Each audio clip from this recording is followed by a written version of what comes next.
ಮಧ್ಯಪ್ರಾಚ್ಯದಲ್ಲಿ ಸಂಘರ್ಷ ಮುಂದುವರಿತಾ ಇದೆ. ಮತ್ತೊಂದು ಕಡೆ ಇರಾನ್ ಜೊತೆಗಿನ ಯುದ್ಧದ ಬಗ್ಗೆ ಟ್ರಂಪ್ ಮಾತನಾಡಿದ್ದಾರೆ.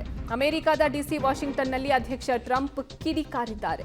ಇರಾನ್ ವಿರುದ್ಧ ಮತ್ತೆ ಗುಡುಗಿದ ಅಮೆರಿಕದ ಅಧ್ಯಕ್ಷ. ಇರಾನ್ನ ವಾಯುನೆಲೆ ನೌಕಾಪಡೆ ಹೊಡೆದು ಉರುಳಿಸಿದ್ದೇವೆ ಅಂತ ಅಮೆರಿಕದ ಅಧ್ಯಕ್ಷ ಟ್ರಂಪ್ ಹೇಳಿಕೆಯನ್ನ ಕೊಟ್ಟಿರೋದು.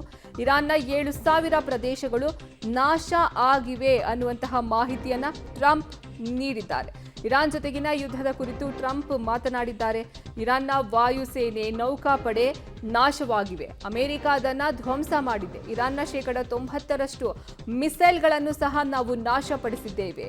ಹೀಗಂತಹ ಅಮೆರಿಕದ ಅಧ್ಯಕ್ಷ ಡೊನಾಲ್ಡ್ ಟ್ರಂಪ್ ಹೇಳಿಕೆಯನ್ನ ಕೊಟ್ಟಿರೋದು.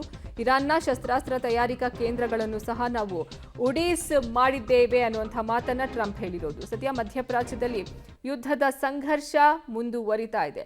ಟ್ರಂಪ್ ಈ ಬಗ್ಗೆ ಮಾತನಾಡಿದ್ದು ಇರಾನ್ನ 90% ಈ ನೌಕಾಪಡೆ ಸೇನಾನೆಲೆ ಇವನ್ನೆಲ್ಲ ನಾವು ಧ್ವಂಸ ಮಾಡಿದ್ದೀವಿ, ಅವರ ಶಸ್ತ್ರಾಸ್ತ್ರಗಳನ್ನು ನಾವು ನಾಶಪಡಿಸಿದ್ದೀವಿ ಅನ್ನುವಂಥ ಮಾತನ್ನ ಅಮೆರಿಕದ ಅಧ್ಯಕ್ಷ ಟ್ರಂಪ್ ಹೇಳಿರೋದು. ಇರಾನ್ನ ನೌಕಾನೆಲೆಗಳು ಸಂಪೂರ್ಣವಾಗಿ ನಾಶ ಆಗಿವೆ.